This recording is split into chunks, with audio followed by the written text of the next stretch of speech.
Welcome, my fellow wannabes. Welcome to my channel / podcast. Today it's a very monumentous occasion. This is the very first video call we have ever had on the show.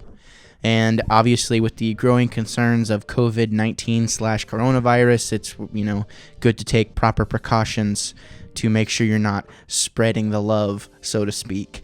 But anyways, I'm joined by my partner in crime, one of my partners in crime, Mikey Collins. Mikey, how you feeling today, man? I'm not sick anymore, so that's good. Wait, you didn't have the virus, did you? No, I've had like this stomach thing for the past couple weeks. I don't know. Dude, you shaved. I don't think I had it. Did you totally shaved right before the show, didn't you? Yeah, I looked like a hooligan, so I decided to shave in like 3 seconds. Yeah, don't dress up for me or anything, or for the folks at home. You, okay. Okay, good. Anyways, we are here. We are talking about, this is a podcast segment. This is something that would have, usually only been audio only, but, I'm going to kind of see how this goes. Going to start trying to put more and more episodes out on our YouTube channel and just kind of like a podcast playlist. And, might as well, we're sitting down at the microphones, and usually, it has to be this type of setup anyways, where we're talking over Discord or whatever. So I figured might as well not do video recordings as well and see how it goes. But today we are talking about Fortnite and the journey that Fortnite has gone through and our personal feelings about Fortnite now in 2020. Now, Mikey, first of all, how you been, man? Been good. Been sick, like I said. Have you really been sick? And yeah, pretty much. Yeah, it's a whole thing. Like a rumbly in your tumbly? Like a what? A rumbly in your tumbly? Yeah, exactly. Except like times 10. Yeah, sorry, but that sucks. I've been in the house with my wife. She's doing realty stuff, so she's stuck at home just on the computer every day. But yeah, other than that, we've just been filling time with like video games and podcasts. Yeah, nice. We've recorded a couple episodes the past couple weeks. It's been nice. Mm-hmm. So yeah, be on the lookout for those as well. Those are not video versions. But Mikey, you got anything good in your glass tonight? Good in my what? Your glass. My glass? I mean, I have a good glass, and I have something good in my glass. Is it probably whiskey, as it says right there? No, it's rum. Oh, nice. Very good. Close enough. I'm Not drinking. really, but yeah, I know it's not even close. I'm drinking a delicious. Well, it's flipped. It's called Death by Coconut. It's brewed and canned by Oscar Blues Brewery. It's from Colorado, and I have to say, it is quite delicious. If you have never had it, definitely give it a day in court. So as I said before, we're going to talk about Fortnite. I wanted to talk about a little bit about the console discrepancies between Xbox and PlayStation. Have you been keeping up with that at all this week, by chance? Discrepancies as in? Just like what people said was going to happen and what's actually happened. Like things that were rumored with PS5 especially, because people were saying like PS. I haven't been paying attention to PS5 stuff. I mainly focus on Xbox. Yeah. I don't really try to participate in console wars. Yeah, I think they're dumb. I think it's dumb. I just think it's kind of like. I mean, everybody's gonna play what they want to play. Yeah. So it doesn't matter what you're playing on. Well, and eventually, a perfect world, we'd all be playing on the same thing. Yeah. At some point, that might happen, but right now, it's not anywhere in sight. So. I play Xbox, and I'm really excited for what they're bringing out. I've been like debating so hard because I know that their higher model is going to have probably that $500 price tag on it. But I'm the type of guy that doesn't really pre-order anything or do anything day one because I want people to work out bugs because I don't like I like supporting creators and supporting companies that I like Xbox and like video game developers and stuff like that, but I don't pre-order because if it's junk and I pre-order it, then that shows that I'm supporting it. I like voting with my wallet, so yeah, I'll usually wait. But once that comes out, I'll probably wait I don't know, a couple months, because I'm sure somebody will talk me into getting one right after they come out. I bet Jace or Carter or you even, maybe, I don't know. Somebody Yeah. will get one and be like, it's the best thing ever, So, Yeah. Well, but I'm kind of at the point right now where I know I'm gonna have both at one point because I've just kind of, I think the console wars are dumb, and there was a point where we'd go back and forth, or I would go back and forth. I would buy a PlayStation, sell it, get an Xbox, sell it, to switch back and forth. And then it got to a point where it's like I can afford to have both, so why not get both? I got my Xbox One X for like $230 off eBay. It was like brand new. So, and it was like, it's nice. Let's say I like to eat pizza every single day of the week. Every once in a while, pizza gets kind of stale, and I want to switch to a cheeseburger or even a salad. And that's kind of say salad would be nice. Yeah, a little bit of veggies in there. So that's kind of what the whole thing is with the Xbox and PlayStation to me. And the nice thing is we have games coming out more and more now that are cross-platform, so it's not really going to matter which one you choose. It's going to get to a point to where every multiplayer game that comes out is probably going to have crossplay. It just makes the most sense. And it's just going to come down to what exclusives you want to play. Yeah, what exclusives you want to play, and what SKU you like, or what swatch you like the best. I get really burpy when I drink beer. That's all it's going to come down to. I'm really wondering, because has PlayStation really released anything on like their processing power or anything like that? Yeah, so they released they had a demonstration, and basically what it was is all the stuff that they were probably going to use at GDC, which is Game Developers Conference, which that's like all the nerd kind of like techie side of stuff. Easy. I'm just saying.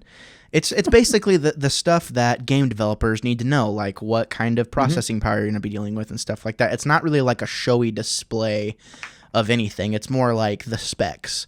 And honestly, it looks like, based off of because it's all about the teraflops now, but things are getting called into question more and more about if that's really a viable like comparison, like just to compare the flops, and it's really not. But it looks as far as like sheer raw power, I don't think Microsoft was ever going to let themselves be beat in that department.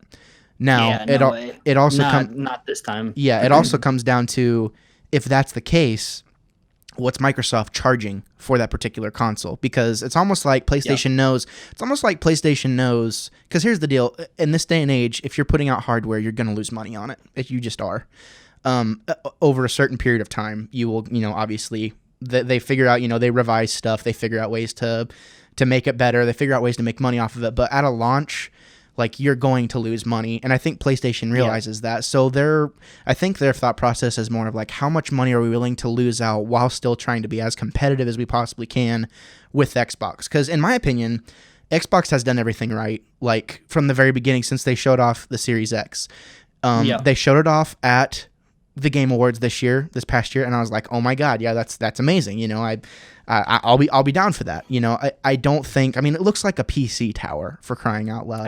I don't think you're going, like, as I said before, Xbox isn't going to let themselves be beat as far as sheer raw power is concerned, but the PS5 is not that far off. It's very much in the same type of comparison. I mean, you're looking at a machine that probably, it's going to be a similar comparison to what the PS4 Pro can do versus what the Xbox One X can do, but the Xbox Series X is going to be just a little bit more powerful as far as numbers are concerned. But at the end of the day, we don't know exactly what it's going to be because nobody has their hands on these consoles yet. We don't know. No one's going to know which one's better. There's some developers that they've invited to come and test them, and they've actually came out in the past couple days and put out some reviews of it. Yeah. But yeah, they seem to like it a lot. Yeah, I'm just saying, like, as far as size too, they said it's like 2 GameCubes stacked on top of each other is what the size. Yeah, I'm down with the shape, and I think the size is pretty dope. I think, like I was saying before, until people start getting like a side-by-side comparison, because PlayStation showed off their footage months ago of Spider-Man loading like that. Like, no problem. Like, in the time it would take you to turn around after standing in place, Spider-Man was fast-traveled from one location to another within the game on the dev kit that Sony had provided. So, I mean, we have, footage of both machines being shown. What I'm saying is before a consumer or someone with a YouTube channel or whatever, these companies that showcase all of these things, we're not going to know exactly what these machines can do until we put them side by side and get them in somebody else's hands is all I meant. Yeah. But at this point, Mikey, I don't think it's been said before, the console war, as you were kind of calling it, it's dumb. Like, at this point in time, it's kind of like the people who really want those consoles are going to have them. As I said before, there's games on both that I really like, and it's worth it to me to have both consoles to be able to do it. On the other hand as well, you're talking about Xbox One X is going to be able to play Xbox games for the next year and a half to 2 years, Microsoft has already said, which really doesn't put me in too big of a hurry or bind to want to get that console day one, because out of all the consoles, all these consoles have their bugs day one. But to me, it's like, why not wait? Because if I'm Microsoft, this is what I'm thinking. You're going to have your hardcore guys day one. They're there to buy the console, right? So after that, you see how it performs. It's going to sell really well. After a year or so goes by and these games are like revving up like, hey, check this out. So listen, we're going to stop letting you play these games on your Xbox One X after about, starting next year. But check this out. We launched the Xbox Series X last year. Now what we're doing to get you to have incentive to want to buy this new console and play these new games on this new hardware, here's the Xbox Series B or whatever, a cheaper version of what you were going to get before that has similar power, but, kind of like what we've seen with how it is now. I mean, what you look like you're thinking. Well, they're already launching with two consoles. They're launching with their high tier and then a low tier one. Yeah, I don't think that's fact, though. I think that's just rumored. I don't know. I've heard a lot about it. I mean, the only thing is it's going to, because they already have the specs out on it too. Yeah, I haven't. I could be wrong. I could be wrong too. Sure. I haven't heard it. I feel like that would be something that a lot of people would be talking about. Like, I've heard speculation about that. But at the same time, it makes sense. It does make sense to launch with each one, and it does open the opportunity. I don't think we've ever gotten a confirmed thing from. It's probably going to happen, right? I'm just saying. I don't think. If it will happen, it'll probably be announced. Since E3 is canceled, I'm sure it'll happen with whatever live event they do, if they're going to do it. So we'll probably find out then. Yeah, we'll probably find out, and then we'll be talking about it just like how we are now. We'll be talking about, that's exactly what's going to happen. But as far as, like the whole console thing, I'm obviously a PlayStation fanboy. Like, that's what I play the most. First it goes, I would say for me, it probably goes Nintendo, PlayStation, and Xbox. Like, I play my PlayStation and my Nintendo the most. But I love all three. All three do different things greatly. I did notice that Xbox did go ahead and take some cues from PlayStation by redesigning their homepage. So, there's that. Yeah, they did. They simplified it. Like, they have 2 rows. So now you have just a much more simpler. And you don't like it? I don't like it. Yeah, I was like, where's all my stuff? Yeah. When I logged in one day, I was like, what? I don't know where to go for anything. Do not want. But it is simple. But it's, I don't know. I liked having everything that I use often on one. But I don't know. I'm not a big fan of folders and going through everything, because it used to be on Xbox, you could just click my games and it would take you to all of the games that you have, and then you could just click a trigger and it would take you over to all the games that you own. But now it's you go to all the games that you have downloaded, then you have to scroll through, find a folder, click that folder, and then it takes you to all your games. I mean, it's nice if you like organization, but I just like having for me right there, easier. I don't know. It's just an Xbox mentality probably compared to a PlayStation. Yeah, I think that both designs are good, honestly. Yeah, I could understand why Xbox would want to potentially change it up a little bit, but at the end of the day, I'm gonna have a PS5 day one. I'm gonna have an Xbox One. I'm gonna have an Xbox Series X at some point or another. Until that, and one thing that I also like, did you see what Xbox said, that whenever you buy games from certain developers? So let's say Cyberpunk's coming out. So if I wanted to buy Cyberpunk, right? You buy Cyberpunk one time, and then it unlocks the version you have on your Xbox One X, and then it also unlocks an Xbox Series X version. That's So like you only have to buy the game. You only have to buy the game one time. Series X and One X. Yeah. So like your base version. So like you have your base version of the game, and then let's say like the graphical improvements and stuff like that Series X has to offer. Because it's going to be a different version for that particular console. You'll be able to have access like back in the, like for instance, remember. Like for instance, Black Flag came out on Xbox 360 and PS3 first, and then if you wanted to play that game again, well, I guess Black Flag isn't a good comparison because you could get it. It came out. It came out free like the first week. It was because they knew it just launched on Xbox. I don't know about PlayStation. Yeah, if you had bought the game before. No, it was live. It was Xbox Gold, so it was just free. Oh yeah, on Xbox. I do remember that. Well, it was the same thing on PlayStation too. Well, it was the same. That's what it was. Yeah, so because I remember a friend of the show, he unlocked it, but whatever game came out. So like The Last of Us, they didn't do that. So like The Last of Us for PS3, you had to pay for it, and then PS4 they had the HD remaster or whatever. You had to pay for that game again. So now, like whatever game you buy on current generation on Xbox, for a lot of developers. You buy that game one time, you have the next best version of it unlocked on the next generation of consoles or whatever, which is pretty cool. So I don't know. I think as far as, showcasing the consoles, Xbox is doing a better version, a better job of showing. As I heard on a podcast today, PlayStation is very much telling us what they're going to do. Xbox is showing us. They've shown us what the console looks like. We don't even know what the PS5 looks like. So yeah, I know. I hate those dev kits that they sent out. Those look so awful. They look stupid. They look not good, and people are freaking out like, oh, this is the version. This is the console we're getting, blah, blah, blah. It's not. It's not going to look like that. Like, it wouldn't matter. I mean, if you were a true PlayStation fan, it wouldn't matter what it looked like. Yeah. I mean, you would still buy it and play it. Yeah, exactly. So it's the only reason like people care about what it looks like is if like you say you have like an open entertainment center, you don't want people looking at like an ugly thing like. But I mean, I don't know. At the same time, the dev kit for the PlayStation, I thought it looked interesting. I mean, it's different, Yeah. People always want different things, but then when somebody gives them something different, they're like, ew, Yeah. So. Well, and the the gaming community is good, and then it's not. Like, there's good parts of the gaming community, and then there's also like the very toxic parts. Parts like for instance, there's an audience out there of people who are really mad that PlayStation exclusives are coming to PC now. It's like. Why?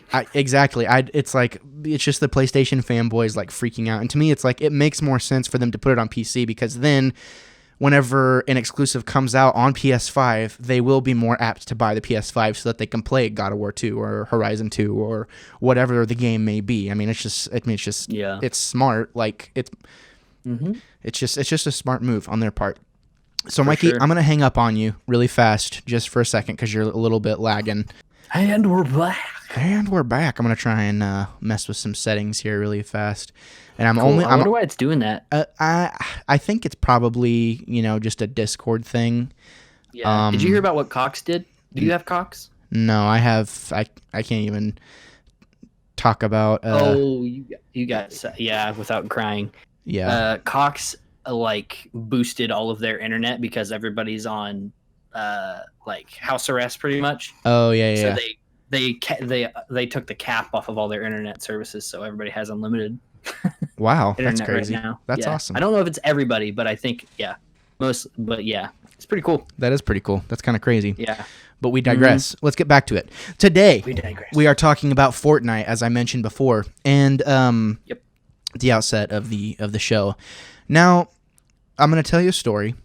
I had never heard of Battle Royale until, I don't know, probably 3 years ago. Whenever Fortnite was kind of getting popular, it was just kind of described to me as, it's like Hunger Games.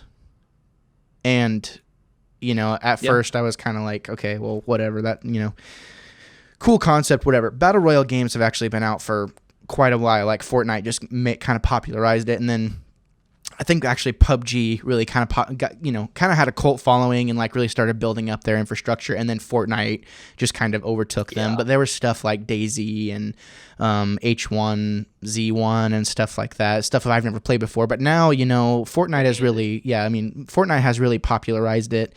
And we kind of have this whole new genre, like all these new games now. I mean, Call of Duty is taking to the Battle Royale, scene now, and Apex. Yeah, we have all these offshoots, and I'm like, wow, it was almost cringeworthy to me for a while because I hated it. I'm like, I dropped into a Fortnite match, I'd die immediately, and I'm like, okay, well, like I'm fine. I'm decent at Halo. I'm decent at other video games, but I don't want to have to wait 5 to 10 minutes to get into a new match each time. Yeah. And so to me, that was kind of like in PUBG. That was back when the loading screens were awful. Yeah. Yeah. Well, and that's kind of even how PUBG is now. Like PUBG is still like. I can't stand that game. I mean, it was on sale. I picked it up the other day and I loaded in. I'm like, nope. I just hard noped it. I'm like, I want to play more Fortnite. Same. I dropped in one time and I was like, ugh. Yeah. There's so many things wrong with it still. Like I remember playing a long time ago and I loved it, but then I like was hating on Fortnite for a long time, and then I played Fortnite like with you and Emma and my wife and everybody, and like it's awesome. But then I tried, just like you, I dropped back into it. And I was like, oh my, there's so much wrong with this. Yeah. What is happening? How do I was you glitching out so bad? Yeah, like how do you have a game go on so long and don't improve the quality? Well, it's because they're one of the OG ones. I mean, everybody plays that type of stuff on PC and stuff like that. Yeah. Even though Fortnite is the boss, there's still diehards out there, man. Yeah, like, that's true. People don't want to let go. Yeah, so, that's true, but you don't have to. I mean, you don't have to drastically change the way your game is being played. I mean, at the very least, you could retexture everything and make it look a little bit nicer because it doesn't look good. And I have a 4K. I mean, it looks good. It definitely doesn't look as good on. I mean, because PC you can get a lot better settings. Yeah, and that's stuff true. like that. But even for console though, because it glitches so much, you know, it's not ideal. It's just very choppy when there's much better stuff out there. Yeah, it's just very choppy on console, and maybe that is a predominantly, PC based game. In general, like maybe that's where the meta is really at, is on PC. But I don't know. I don't really know about that. It was $10. There's been times I've spent $10 on games, and they've been really great experiences. And every once in a while, you're gonna spend $10 and realize that it was a mistake. But we're not talking about PUBG. Well, we kind of are, but we're also talking about Fortnite. And I gotta say, I think it's the seamless plug and play is what it feels like. Just being able to sit down, immediately get in touch with your friends. They join on you immediately. Boom, you're in a match. It's like they're there with you, is what it feels like. And there hasn't been a game like that in a long time for me. I mean, the closest thing that I could think of really is, like just as far as like accessibility. Obviously all your multiplayer games, it's easy to get into a match with your friends. It's like a phone game almost, except way better. Yeah, it's like it takes the social aspect of the game is kind of what makes it so great. And if you didn't have people to play with, it'd probably be a completely different experience. Yeah, and even whenever you're playing solo, like you're kind of inherently like thinking like, oh, like I just unlocked this dope thing in the battle pass that I can show off later. You know what I mean? Like it's not that big of a deal, but it kind of brings back that feeling of, oh my god, I unlocked something that's dope that my friends are gonna unlock too. Like or my friend unlocked this thing. It's like, dude, how did you get that? Like it has brought back that aspect to gaming, and granted, you can pay for those things, but it's nice that they give you the option to earn it, to earn them. Yes. And like there's ways. It's like, if you want to buy that, you can, but if you want the satisfaction of earning it, like probably, and that's the thing is, I think last year Epic made like $1 billion, literally, I think, just like off of Fortnite, which it makes sense. But at the same time, during that period of time, I did not like Fortnite. Yeah, I struggled with it for a long time too. Yeah, it was like the marketing just kind of blew up. All these 5 and 6 year olds are playing, and granted, that's a huge part of where the base is. But you're talking about a game that is comic, cartoony violence, comic mischief. I don't think it's like Cartoon Network. I mean, it's very mild, and I mean, to me, to me, it's kind of in the same vein, honestly, of like playing something like Smash Brothers. Now, granted, you're shooting things in Fortnite, but at the same time, there's lots of other games where you're shooting things, and that may, it's the objective of the game to eliminate the other player. Now, I've always stood by a thing of, if you are raising your children and you know that your kid has an issue with violence, you should not let him play anything violent. Anything that sparks that feeling of wanting to be violent, for sure, you shouldn't let him do it. But at the same time, everyone has different thresholds and things like that. And there's a reason why it is so wildly popular, is because it appeals to lots of different types of kids. And it appeals, and it is so cartoony, so parents don't mind it. Exactly. And it's crazy that it's gotten to the point to where it's appealing to people like you and I, Yeah. And I think I know what it was that has changed. And it's like they purposely tried to appeal to other audiences now. Like, I think the intent was always, I think the intent was always to appeal to everybody. But now with these past few seasons, they're just little things that really mattered, like, more in our generation of gaming and stuff like that. Like, just like the feeling of leveling up. Small things. The small little details, like the instant gratification of like, oh, I'm supercharged right now, I better do as many things as I can while I'm supercharged until it goes away. Seeing that little progress bar at the bottom, like, that takes me back to Borderlands days. That takes me back to Halo Reach days, where you were trying to level up, and like all those little things popping up all the time, those little medals and stuff. That's kind of the same feeling that it gives you.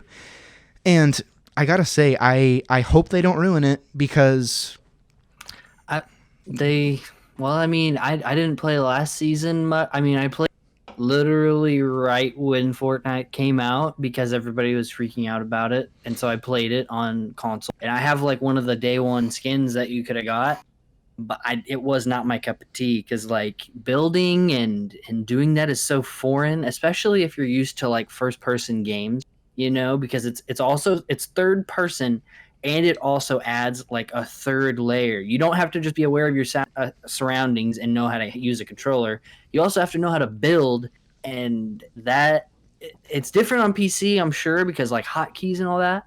But on a controller, it is like insane. Like trying to memorize and having your sensitivity. It's a whole nother ball game for sure, which I didn't understand for a long time too, because I was really into other games, and more like I don't, first person games, like I was saying. And so having that third person aspect, and then having building, and then having the combat part of it too, it hurt my brain, and I think I shrugged it off as a bad game because I knew I wasn't good at it. Yeah. Yeah. Well, it's like, it was almost like the thing of like, if you can't build, you might as well not even try and play. And exactly. That's insane. To be fair, that's how it was. Like, that's how the game was, is if you could not build. It still partially is, depending on what level you're at. Depending on what level you're at, and depending on how. I feel like they've done. I would like to know, kind of like on the back end, what they've done to make the matchmaking better, because I genuinely. Well, they just match you with people, instead of just being a general matchmaking of people your level. They do it skill based rather than level based, which is a huge difference. Which is what other multiplayer games do. Exactly. Instead of level, it's skill, because you can be facing a level, I don't know, like back in Halo, you could be facing like a huge level guy, but you'd be destroying him because he just wasn't that good. He wasn't good. He just played a lot. Yeah. Well, and that's what I was about to say too, is that on the other hand, there's been times where I eliminate somebody and I'm like, well, that guy's an idiot. He'll try and do like the classic, like build up, make a platform, build up, make a platform. And he thinks he has the high ground. And it's like, okay, well, as soon as you peak, like, I'm going to kill you. But it's just a simple thing. But there are other times where I just feel 100% outclassed. So I know the matchmaking isn't perfect. Oh, yeah. It's not perfect. I think probably the game that does the best job of matchmaking at this point in time is probably the Master Chief Collection. And I haven't played that in so long. Well, they've done some huge updates to it the past. Really? Yeah, because they just released the Reach update. Like they released number one on. They've done a lot of work to it in the past couple of years, and I would hop into a match and like very rarely now have I felt outclassed. Like if I keep on winning a few matches, I get matched with with people that are better than me, and that's kind of what keeps it leveled out as you play with. That's what it is. You do really well, then you suck. Then you do really well, then you suck. And Fortnite is getting better at that, I would say. Also, doing the little things like what is going on right now with the spy games. Dropping you in, like fun. The team deathmatch, aspect. It's like, it's a really good way, like if you're going to do a couple of squad matches, if you're going to do some duos, whatever, it's a really good way to get a feel for the game and kind of warm yourself up because there's players all around. You can get a feel for your building. I've been practicing my edits a lot whenever I drop in that particular match. Good. It's just constantly putting different things out there for you to where you can do better. You can get better. Yeah. I gotta say, I came to this game right after finishing Death Stranding, and it was like, okay, I'll play this for a few weeks, and it'll be a palate cleanser or whatever. I'll be back to a new game in 2 weeks. And granted, I am playing other games. Animal Crossing comes out tomorrow. There's things that I'm doing, but at the same time, like, Fortnite has become my main multiplayer game that I'm playing consistently. Yeah. Like, and I'm not getting burned out on it. Like, I slow down, but it's kind of taking me back to being like 15, 16, playing Halo, every single night. It's like, oh man, this is kind of crazy. But has the social aspect for you kind of been what's like pulled you back into the game? Like, because me and Emma and Jason Brookley, like, honestly, me and Emma play with you and Zoe the most, I would say. Like, yeah, for sure. Because Zoe, like, my wife, she's really into it, and and we like play with you guys. But I don't know, because I got some in my eye. Sorry. I don't have as much time as I used to. Well, right now I do because the virus going around. But I don't have as much time as I used to play games. So having a really hard multiplayer game and playing it by myself, appealing as it used to be, But yeah, having people to play with, especially friends that I know. I don't like playing online and talking to random people because most people are either 9-year-olds that just want to scream the whole time, or people that don't know how to mute their mic and just have like a fan or like somebody making dinner, like the loudest pots and pans you ever heard. Yeah, or just ting ting in the background, Anyway, but yeah, so yeah. And also, like, there's so much like just junk out there with like more mature content, and I'm not really about that, you know. So that just based on those things, I really, really enjoy it, and it's I never feel stressed, I guess, in a way. It's still like a adrenaline, with the game, but you know what I'm talking about. You played it. Yeah, I totally know what you mean. Yeah.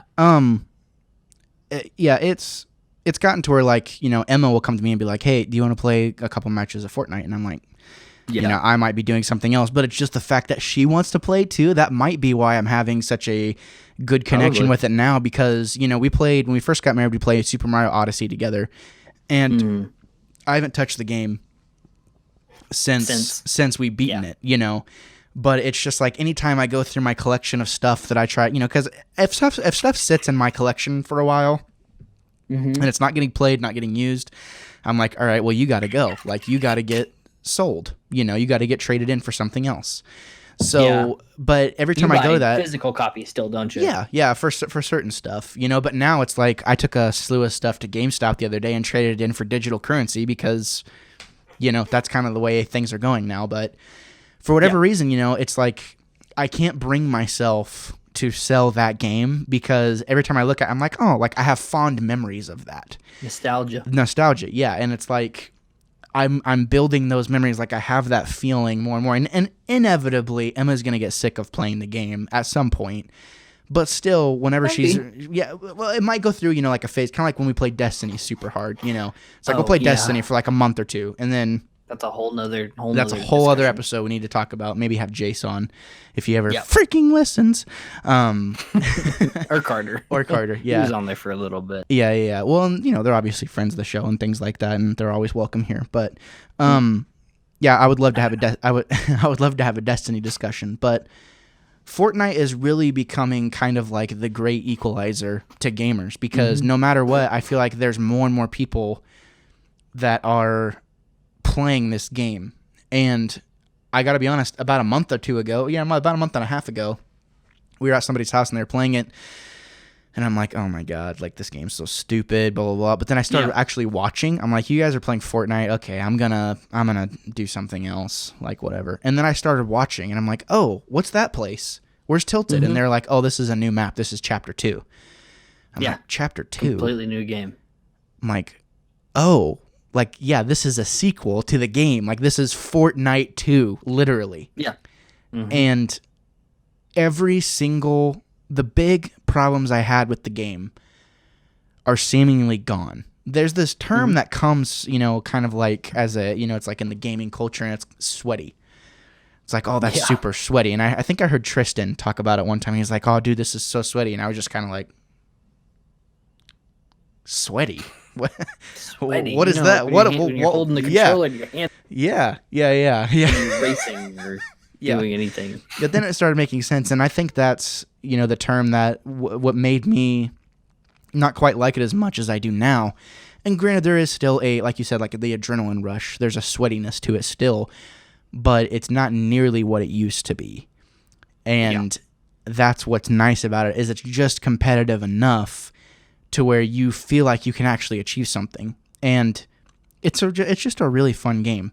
And every problem I had with it had seemingly gone away. No, relatively little wait time to get into a match now. You don't have to go all the way back to the lobby. Just smooth feeling, a really interesting map. All these things, constant updates, like with the spy update that just came out, or the helicopter update that just came out. Like everyone the choppa. Not a lot of people knew what to do whenever that happened, but now like. Whenever the henchmen were first introduced, I was like, I don't know if I like this. But now I'm so used to it that I don't remember how it used to be before. If it was like it was before, the game would probably feel boring. Yeah, exactly. If it was, it's like they're actively testing. Sorry, my wife just texted me and said that our snake that we just got is eating a mouse. So there you go. Oh, I thought you were gonna say loose. No, like, okay, kill it. No. Yeah, that's a good way of putting it. And now I look forward to. It's like, oh my God, what happened over at the rig, or what happened? What's that at Pleasant? Oh my God, like there's helicopters there at this place. Yep.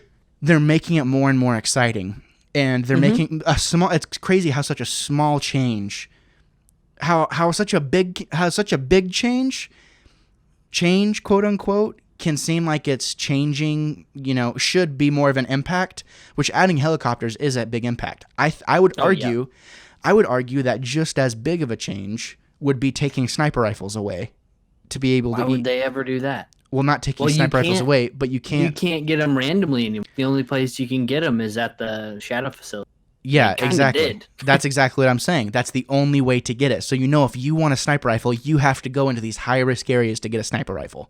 Yep. That or is huge. take out somebody that has one. Yeah, exactly. And that's a huge change. Now, on the flip side, you have all these loud helicopters that can only go a certain height. They can be shot. They can be shot down relatively easy. So if you hit your shots. If you don't, unlike other battle royale, you can't see somebody from completely across the entire map. You only have a certain range you can see people. So that's one advantage, especially, dude. Yeah, because I've been using those just in solo. Yeah, me too. It's lethal. I was awesome. I was using one today. Because what I like to do sometimes, just to kind of like, it's kind of like leveling up on an RPG. Like you'll purposely outclass yourself. That way you can be better on a one-on-one situation. So I will purposely drop into squads solo. Yeah. I will go into a squads match solo and see how long I can last. And usually I get top 10, That's cool. But, it just puts you in a situation where you have to think on your feet. So it was like the best thing ever today. I was in a helicopter and I ran into someone like it rendered in to where I could see their helicopter. I boosted right towards them, went right for them, knocked them. They were like going to shoot me down inevitably. So I start going down, and then jump out right at the last second. Then they drop down. Then I just kind of shielded up, squad wiped them. Nice. Because they were coming after me, drop their helicopter, and it was just things like that. And I think I had hit one of them in the air because I could hear the bandage bazooka like chukunk, chukunk, and I'm like, oh, they're ready too. But somehow I just threw my proximity mines out, and just happened to get lucky. But then inevitably, whenever there's 25 people left, the circle gets smaller. I ended up dying. There was another squad right around the corner. But just things like that, I wasn't even mad that I lost. I was enjoying the experience, and I think consistently you have all these things in other multiplayer games where like people are better than you. Like in Halo, for instance. Halo will get me more mad than most, and I don't get really mad, quote unquote, but I get the most irritated when I play Halo multiplayer. I have to take it in strides because there just seems like there's more bullcrap involved. It's like it's like bullcrap. I shot you in the head. You know what I mean? Like, or just stupid stuff. And granted, that's in every game, but this game, whenever somebody destroys me, it's the same thing with Destiny. Like, whenever somebody shoots you with you got killed by, a certain gun or whatever that is really, really hard to get, and they just destroyed you with it. It's almost like you can't even be mad because...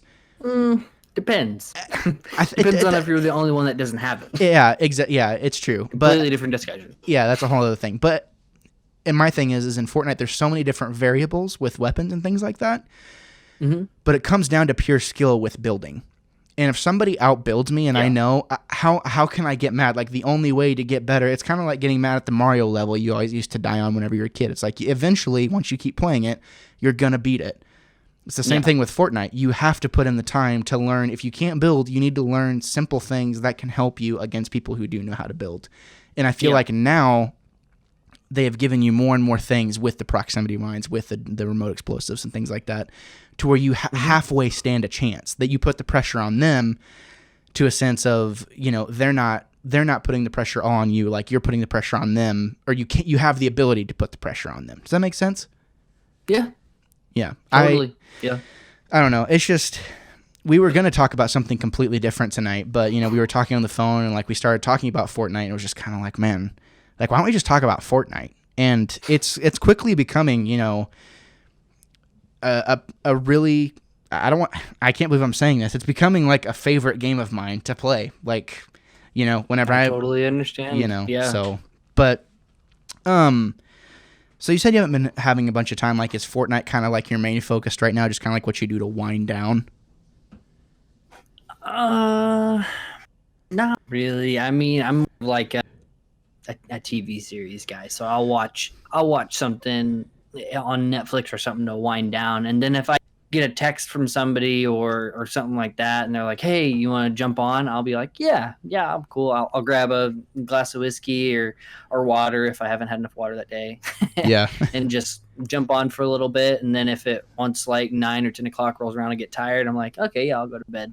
Yeah. But yeah, it's not one of those games where I feel like I have to grind and I have to stay up and I only have a certain amount of time to do this thing. Cause especially like with the battle pass, the seasons like that most games like that are doing now gives you a length of time to where you can do everything and you don't have to do it the day it comes out, or you don't have to do it within hours of certain missions coming out and stuff like that. You never lose anything. You just you can get more if you play more. But I don't know. I think Minecraft probably is more my wind down game because I can just throw on like a cool music, like a movie soundtrack or something like that, and just break blocks and stuff like that. But Fortnite is a pretty easy, chill game, depending on how you play it. Yeah. If I'm playing with a squad, it's more like, oh, I'm just here to have fun, Yeah. If we win or something, that's awesome. But like if I go in solo, I know I'm serious, and then I'm like, all right, I'm going for it, Yeah. So and see, I play a lot differently, I think I probably take duos the seriousest, the most serious. There's just something with like playing with one other person. Like, especially when I'm playing with Emma or when I'm playing with you, like, I really want to get that win, like, because you know, me and Jace used to say this thing, like, all brothers to the end, like, you only have one person to communicate with.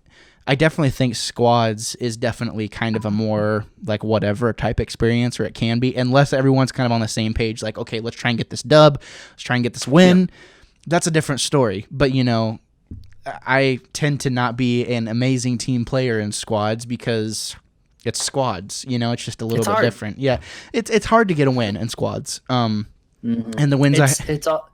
Yeah, depending on the team, it's hard. The wins I have gotten have been whenever me and one other person are standing. Yeah, when they're earned. Yeah. But it's like me and one other person clutch the dub, or one other person and somebody else, or just one person ended up being the one who got us the win, I love it when it's the one person, especially because then you're just like, yeah, the whole time, because you have 3 people watching, uh-huh. And depending on however many other people are still in the lobby watching. Yeah. Because then you see like that number at the bottom left of your screen just grow from like 3 to 5 to 8 to 12 to 10 to 20, and you're like, oh my, so many people are watching you right now. Yeah, exactly. And then when you do get it, it's even more epic. But yeah, I totally know what you're saying for sure. It's a good game. I definitely wanted to do an episode because, talk about a 180. Like, right. This game has made a complete different impression on me now than whenever I first played it. So kudos to the team at Fortnite. Kudos to the team at Epic. It's I can't wait to see what they do. So yeah. Well, Mikey, I feel like Don't that's probably have a first party. What's that? Sorry. Don't they have a first party game coming out? Like their own game coming out? Fortnite? No, Epic. I mean, Fortnite is a first party title. No, I mean, as an Epic has another series game coming. Oh, other than Fortnite. Yeah, Dauntless. Dauntless is out. Have you heard of Dauntless? It's like Monster Hunter in a group. Is it? I haven't. I knew that they were doing something, but I never looked into it. Yeah, I haven't played it, but I believe it's Epic. I'm pretty sure. It looks like Fortnite, so I'm pretty sure it's the same. Really? I'm pretty sure it is Epic, but yeah, it's out now. Dauntless, it's free. But that's cool. I was just curious. Yeah, correct me if I'm wrong, people in the comments.